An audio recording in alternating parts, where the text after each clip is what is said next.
الحمد لله نحمده ونستعينه ونستغفره ونؤمن به ونتوكل عليه ونعوذ بالله من شرور أنفسنا ومن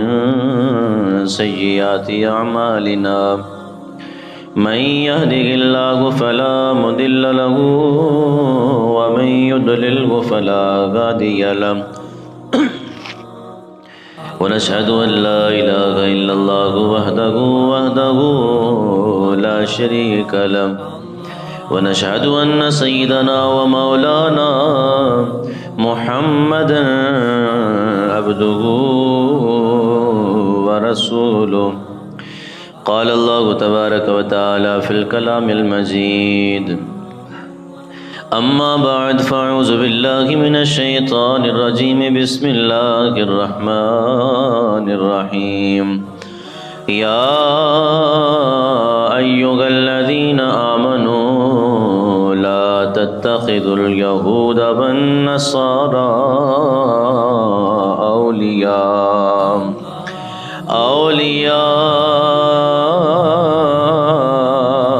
بعضهم أولياء بعض آمنت بالله صدق الله العظيم قال الله تبارك وتعالى في شان حبيبه إن الله وملائكته يصلون على النبي يا أيها الذين آمنوا صلوا عليه وسلموا تسليما بابا سے بلند پڑھی الصلاۃ والسلام علیک یا سیدی یا رسول اللہ الصلاۃ والسلام علیک یا سیدی یا حبیب اللہ الصلاۃ والسلام علیک یا رحمۃ للعالمین وعلی آلک وصحابک یا خاتم النبیین اللهم رب اشرح لي صدري ويسر لي امري واحلل عقدة من لساني يفقهوا قولي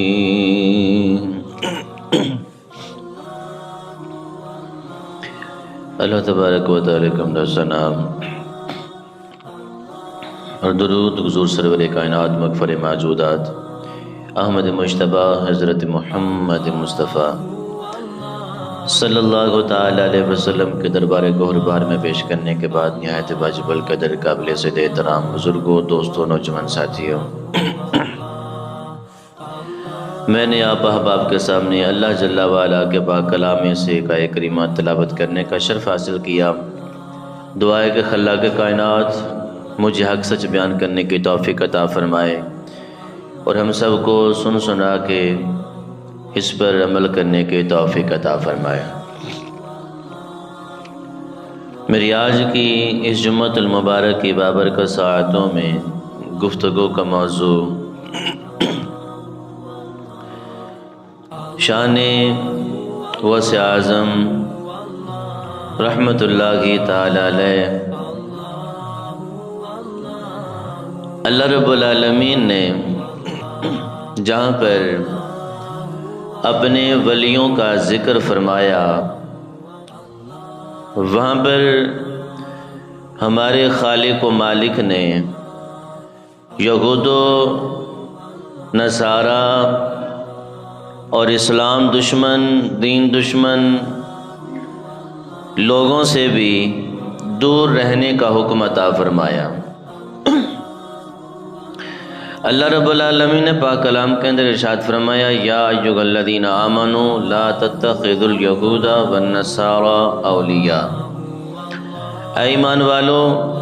یہودیوں اور عیسائیوں کو اپنا دوست مت بناؤ۔ بعضهم اولیاء و بعض، وہ آپس میں ایک دوسرے کے دوست ہیں۔ ومن یتولہم منکم فإنہ منکم، اور تم میں سے جو ان سے محبت کرے گا وہ انہی سے ہو جائے گا۔ ان اللہ لا یہدی القوم الظالمین، بے شک اللہ تبارک و تعالی ظالم قوم کو ہدایت نہیں دیتا۔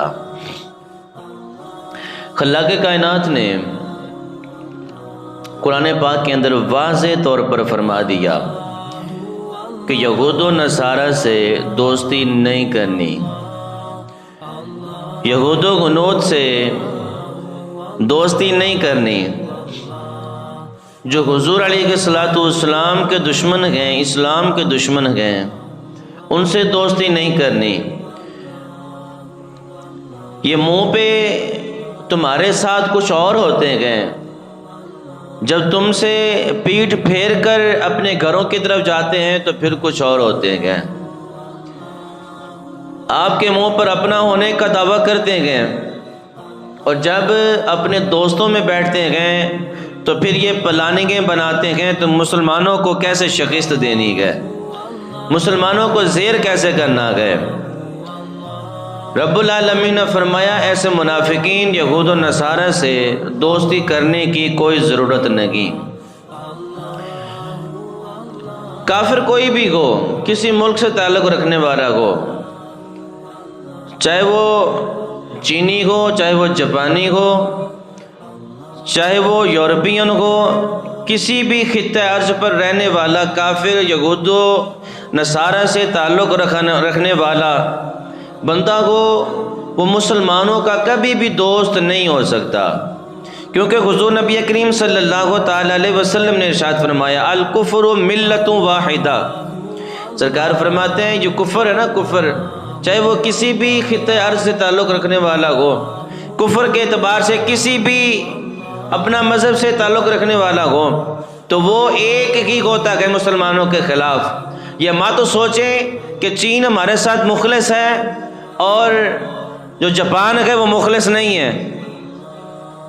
یورپین ممالک جو ہیں وہ ہمارے ساتھ مخلص ہیں، یہ مت سوچیں۔ جب مسلمانوں کے خلاف کوئی بات آ جاتی ہے، کوئی بھی کافر کہیں بھی رہنے والا ہو، وہ مسلمانوں کے خلاف ایک ہو جاتے ہیں۔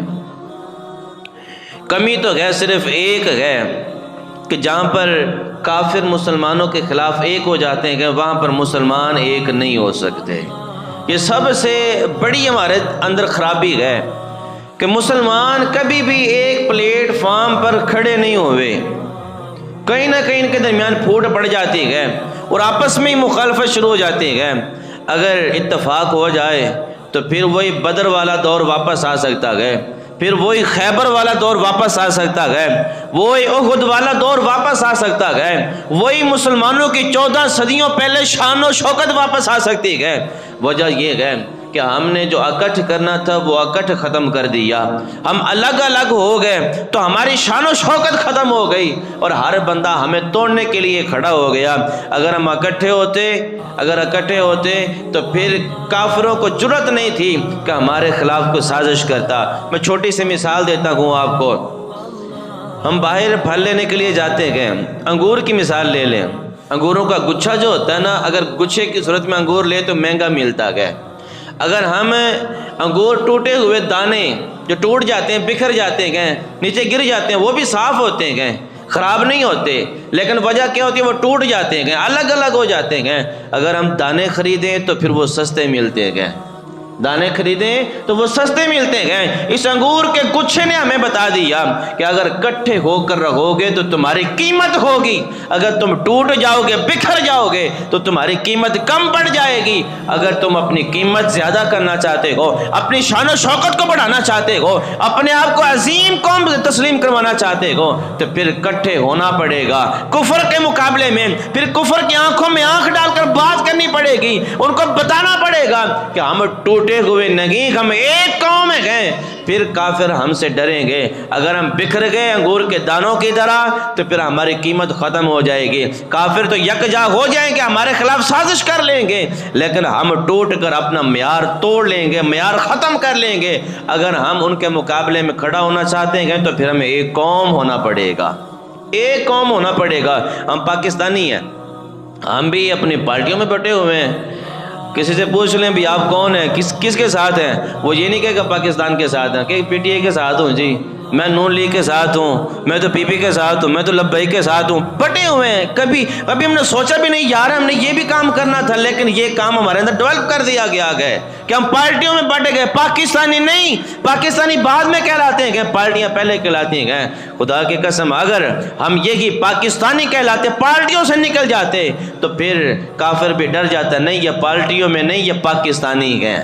ایک قوم گئے، ایک وطن کے باسی گئے۔ ہم ایک وطن کے اندر رہ کر بھی بٹے ہوئے گئے، ٹوٹے ہوئے، بکھرے ہوئے گئے۔ تو جب بکھر جائیں گے تو پھر کافر کو موقع ملے گا، وہ ہمارے اوپر وار، جب موقع ملے گا وہ ہمارے اوپر وار کر لے گا۔ اور یہ تو قرآن کا فیصلہ ہے نا کہ یہود و نصارہ تمہارے دوست ہو ہی نہیں سکتے۔ بے شک تمہارے ساتھ اچھی گفتگو کریں، بے شک وہ تمہارے ساتھ پیار سے بولیں، وہ تمہارے ساتھ بیٹھے تمہیں اچھا کھلائیں، تمہیں اپنا رسیو بھی اچھے طریقے سے کریں، سی او بھی اچھے طریقے سے کریں، لیکن وہ تمہارے پھر بھی دشمن ہیں، کیونکہ یہ جو فرمان رب نے فرمایا ہے نا، یہ کبھی جھوٹا نہیں ہو سکتا۔ قرآن وہ قرآن ہے جس کے بارے میں اللہ رب العالمین نے فرمایا لا ریب فی، یہ وہ کلام ہے جس کے اندر شک ہو ہی نہیں سکتا۔ اگر کوئی شک کرے تو وہ دائرہ اسلام سے ہی خارج ہو جاتا ہے،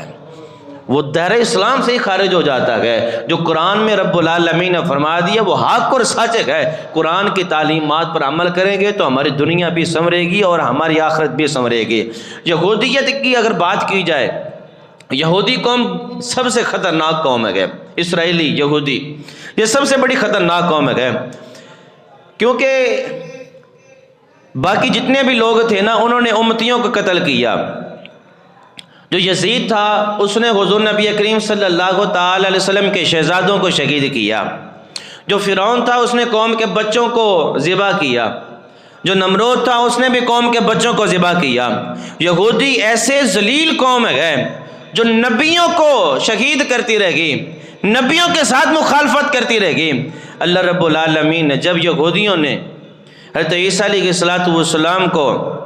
شہید کرنا چاہا اور پھانسی پر لٹکانا چاہا تو اپنے زوم میں تو وہ یہی سوچ رہے تھے کہ ہم نے عیسیٰ علیہ السلام کو شہید کر دیا، لیکن رب العالمین نے فرمایا وما قتلوہ وما صلبوہ یہودیو، تم یہ سوچ رہے ہو کہ ہم نے عیسیٰ علیہ السلام کو شہید کر دیا، صلیب پہ چڑھا دیا، سولی پہ چڑھا دیا، نہیں، رب العالمین نے فرمایا بل رفعہ اللہ الیہ، تم یہ سوچتے ہو کہ ہم نے عیسیٰ کو شہید کر دیا، نہیں، عیسیٰ علیہ السلام کو تم نے شہید نہیں کیا، تم نے کسی اور کو کیا ہے، میں نے تو عیسیٰ کو آسمانوں پہ اٹھا لیا گیا،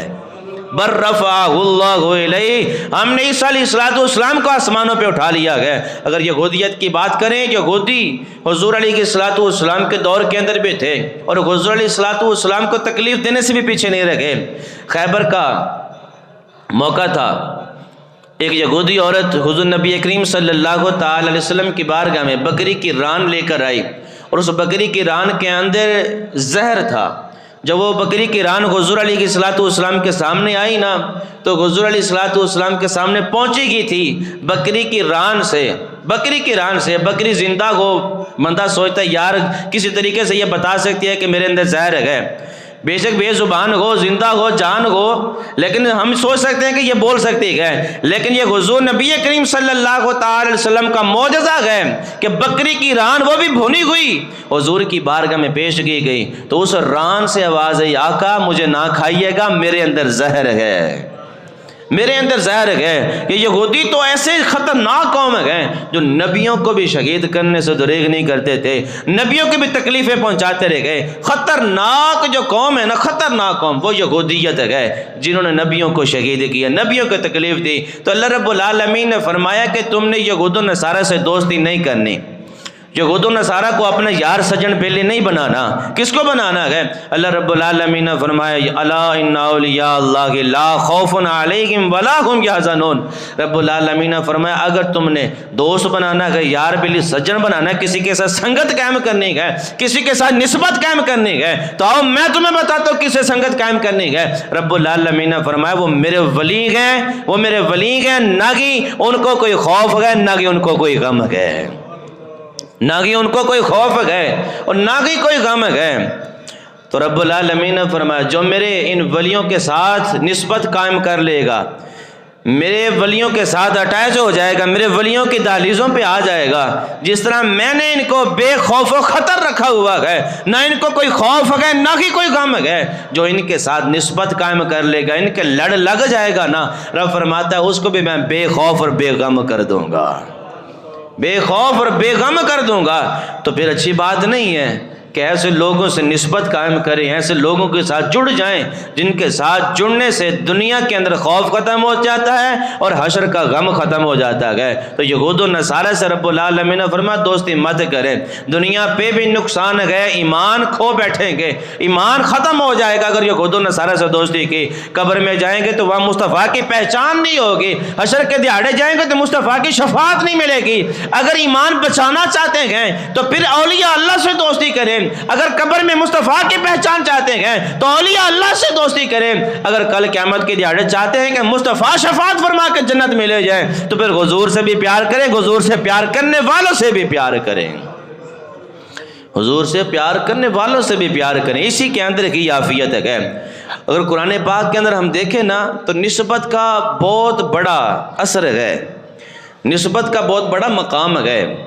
قرآن پاک کے اندر اصحاب کہف کا ذکر ہوا، یہ اللہ تعالیٰ کے بڑے برگزیدہ بندے تھے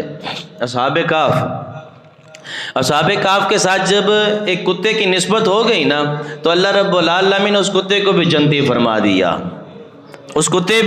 کو بھی جنتی فرما دیا۔ آج لوگ اعتراض کرتے نہیں جی یہ جو آپ حضور غوث پاک رضی اللہ تعالیٰ عنہ کے یہ کرامات بیان کرتے ہیں جنہوں نے چور کو ولی بنا دیا، ڈاکو کو ولی بنا دیا، میں نے کہا ایسے بیان نہیں کرتے، قرآن گواہ ہے،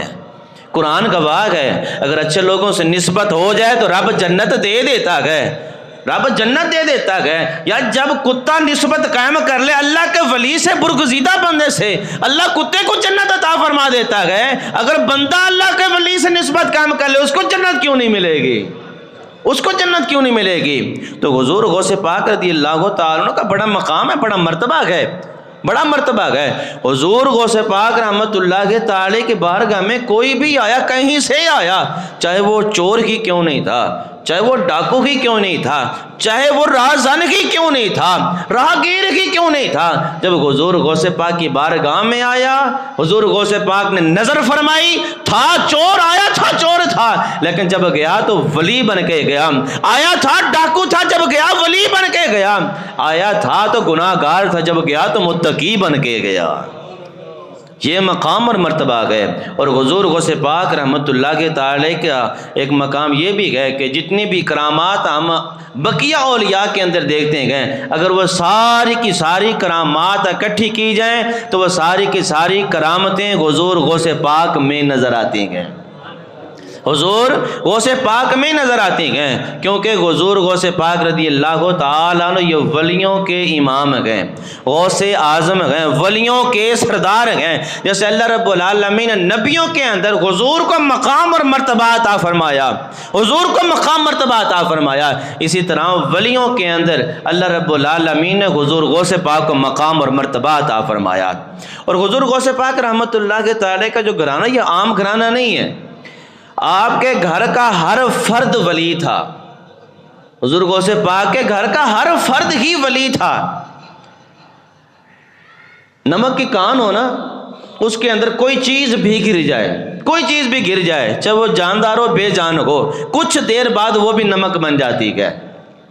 کچھ دیر بعد وہ بھی نمک بن جاتی ہے۔ تو حضور غوث پاک رحمت اللہ کے تعالی علیہ کا جو گھر تھا نا وہ کان ولایت تھا، ولایت کی کان تھی۔ کوئی بھی اس گھر میں آتا، کوئی بھی اس گھر میں آتا، چاہے اس گھر میں وہ جنم لیتا یا پھر کوئی باہر سے مرید بن کے آ جاتا یا طالب علم بن کے آ جاتا، جب کان ولایت میں داخل ہو جاتا تو اللہ بھی اس کو ولی بنا دیتا، اللہ بھی اس کو ولی بنا دیتا۔ حضور غوث پاک رحمت اللہ کے تعالی کا مقام اور مرتبہ یہ ہے کہ آپ کے والد گرامی بھی اللہ کے ولی، کامل ولی، آپ کی والدہ محترمہ ام الخیر وہ بھی کامل ولیہ تھیں، اور آپ کی پھوپھی جان وہ بھی کامل ولیہ تھی۔ آپ رحمت اللہ کے تعالی کے 22 شہزادیاں اور 27 شہزادے وہ بھی اللہ کے ولی تھے۔ حضور غوث پاک رحمت اللہ کے تعالی علیہ کے گھر کے جس فرد کی طرف بھی ہم نظر اٹھائیں سارے کے سارے اللہ کے ولی کی نظر آتے ہیں۔ اور اولیاء اللہ جو ہے نا وہ کسی نہ کسی نبی کے نقش قدم پر چلتے ہیں. کہیں حضرت سید الطائفہ جنید بغدادی رحمۃ اللہ کے تعالی علیہ، اگر ان کو دیکھا جائے تو یہ حضرت ابراہیم علیہ السلام کے نقش قدم پر چلنے والے تھے. اگر ہم مجدد الفسانی رحمۃ اللہ کے تعالی علیہ کو دیکھیں تو یہ حضرت عیسیٰ علیہ السلام کے نقش قدم پر چلنے والے تھے. تو حضور غوث پاک رحمۃ اللہ کے تعالی علیہ فرماتے ہیں کہ حضرت جنید بغدادی حضرت ابراہیم علیہ السلام کے نقش قدم پر چلنے والے، اور حضرت مجدد الفسانی حضرت عیسیٰ علیہ السلام کے نقش قدم پر چلنے والے، حضرت موسیٰ علیہ السلام کے نقش قدم پر چلنے والے. حضرت غوث پاک فرماتے ہیں کہ رب نے مجھے یہ مقام عطا فرمایا کہ میں نبیوں کے تاجدار کے نقش قدم پر چلنے والا ہوں، میں نبیوں کے تاجدار کے نقش قدم پر چلنے والا ہوں. اور حضور نبی کریم صلی اللہ تعالی علیہ وسلم کو اللہ رب العالمین نے جو مہر نبوت عطا فرمائی تھی نا، وہ حضور کے دونوں کندھوں کے درمیان ابری ہوئی جگہ، اور اس ابری ہوئی جگہ پر بالوں کے اندر بالوں سے لا الہ الا اللہ محمد الرسول اللہ لکھا ہوا تھا. یہ حضور کی مہر نبوت تھی دونوں کندھوں کے درمیان. اور حضور غوث پاک رحمت اللہ کی تعالی علیہ کو جو مہر ولایت اللہ رب العالمین نے عطا فرمائی نا، وہ قدم میں عطا فرمائی، قدم میں عطا فرمائی. کندھے پہ بھی عطا کر سکتے تھے لیکن نہیں، کہیں برابری نہ ہو جائے، لوگ کہیں برابر نہ سمجھ بیٹھیں. حضور کو دونوں کندھوں کے درمیان مہر نبوت عطا فرما دی، اور حضور غوث پاک کو جو مہر ولایت عطا فرمائی وہ پاؤں میں عطا فرمائی. ذرا سوچئے، جس محبوب کے غلام کے قدم کے اندر مہر ولایت ہو، جس محبوب کے غلام کے قدم کے اندر مہر ولایت ہو، پھر اس غلام نے جس محبوب کا کلمہ پڑھا، اس محبوب کا مقام کیا ہوگا، اس محبوب کا مقام اور مرتبہ کیا ہوگا. حضور غوث پاک رحمت اللہ کے تعالی علیہ بغداد کی سرزمین پہ مسجد کے اندر اعلان فرمایا، قدمی ہذہ علی رقبۃ کل ولی اللہ. آپ فرماتے ہیں کہ میرا قدم اللہ کے ہر ولی کی گردن پر ہے. میرا قدم جو ہے نا اللہ کے ہر ولی کی گردن پر ہے. جس کی گردن پر میرا قدم آ گیا وہ اللہ کا ولی ہے، اور جس نے میرے قدم آنے کا انکار کر دیا اسے ولایت سلب کر لی جائے گی. یہ مہر ولایت ہے، یہ مہر ولایت ہے. حضور خواجہ قطب الدین بختیار کی رحمت اللہ کے تعالی علیہ، جو خواجہ معین الدین چشتی رحمت اللہ کے تعالی کے خلیفہ اعظم ہیں، اور بابا فرید الدین گنج شکر رحمت اللہ کے تعالی کے پیر صاحب ہیں. خواجہ صاحب فرماتے ہیں کہ جب حضور غوث پاک رحمت اللہ کے تعالی علیہ نے اعلان کیا نا بغداد کی مسجد کے اندر کہ میرا قدم زمانے کے آن پیچھے والے بھی اور آگے والے بھی جتنے بھی ولی آئیں گے، ہر ولی کی گردن پر میرا قدم ہے، میرا قدم ہے. تو یہ آواز بغداد میں بھی گونجی، گلی محلوں کے اندر بھی گونجی، خراسان کے پہاڑوں کے اندر بھی گونجی. وہاں پر تشریف فرماتے خواجہ معین الدین چشتی اجمیری رحمت اللہ کے تعالی علیہ، جب خواجہ اجمیری رحمت اللہ کے تعالی کے کانوں میں یہ آواز پہنچی کہ حضور غوث پاک نے فرمایا کہ میرا قدم جو ہے ہر اللہ کے ولی کی گردن پر آ گیا. حضور خواجہ معین الدین چشتی فرماتے ہیں کہ میں نے اپنا سر خم کر لیا، عرض کی حضور آپ کا قدم میری گردن پر بھی گئے، میری آنکھوں کے پتلیوں پر بھی گئے، میری آنکھوں کے پتلیوں پر بھی گئے. اور خواجہ قطب الدین بختیار کی رحمت اللہ کے تعالی فرماتے ہیں کہ حضور غوث پاک کا اعلان سننے کے بعد جس نے ولیوں کے صف میں سب سے پہلے اپنا سر تسلیم خم کیا نا، ان کا نام خواجہ معین الدین چشتی رحمت اللہ کے تعالی علیہ. پھر مقام کیسا ملا، 90 لاکھ